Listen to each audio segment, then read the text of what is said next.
The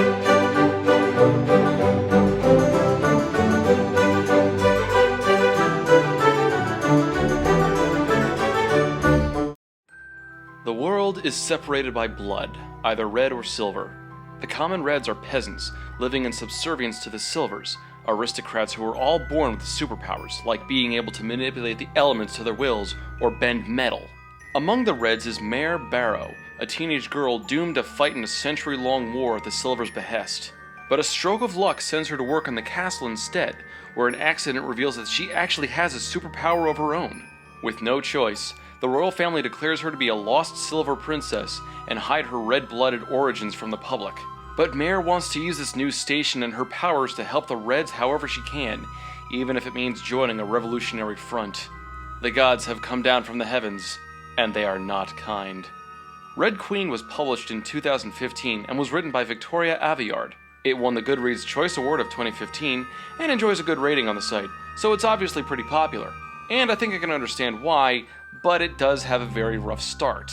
I actually had to start this book over after I began reading it. Shockingly enough, I got 4 pages in and was convinced that this was just a Hunger Games clone. And in many ways it is. Within the first 4 pages, we're introduced to an independent female main character, her quirky best friend who may have a crush on her, they talk about the ruling class subjugating them into servitude, and there's apparently a big ceremony that they need to watch so that the ruling class can let them know who's really in charge. Oh, and did I mention that this book is written in first-person present tense, just like the Hunger Games? But the comparisons to other books don't end there.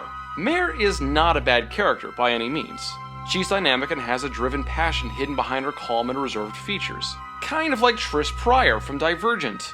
Mare's shift from wallflower to revolutionary is a little more abrupt, especially when she starts off her relationship with the king by calling him out to his face. She lacked a degree of tact to the point where I was worried she was going to do something outlandish to stand up for the Reds, then get herself into trouble because of it. She actually does smooth out as a character through the book, and by the midpoint I found myself rooting for her. It takes a while, but she does become a likable protagonist. But then there's also the romance. While living in the palace, Mare meets Cal and Maven. Cal is the heir to the throne, and Mare gets betrothed to Maven as part of her cover story. Cal is a soldier in every way. He's strong, tactical, diplomatic, but can really kick some ass when he needs to. Maven is more emotional than Cal. While not as strong, he is empathic and caring, showing some concern and compassion for the common Reds and what they have to live through. And yup, you guessed it, they form a nice little love triangle together. Oh my god, am I sick of those. The first thing that flashed into my mind while I read it was Throne of Glass and that love triangle. Thankfully, the love triangle takes a backseat to the plot, outside of a handful of scenes. Mare will plan her plans and scheme her schemes, then occasionally think about how supportive Maven is or how cute Cal is. It could have been a lot worse than what it wound up being, unlike the love triangle from Throne of Glass, which was put out in the open before even the plot. So Victoria Aveyard seems to take influence from many different sources, a la Christopher Paolini. But how is her writing style? It's actually not that bad. She's descriptive enough, the pacing clips along fairly well, and there are several well-placed twists that you'll want to keep reading. I found myself engaged mostly with the world at large and wanted to learn more about the powers and how they worked, or the war being fought on the frontier. Aveyard gives the reader just enough detail to intrigue them, but not so much that she plays her entire hand all at once. I will say that the ending is a little clumsy, but I won't go into spoilers here. There is also a varied collection of side characters to read about, which is both a boon and a hindrance. While some of them, like Julian the mentor figure, fill out the world for Mare and the reader, there are too many characters or family houses mentioned to really keep track of.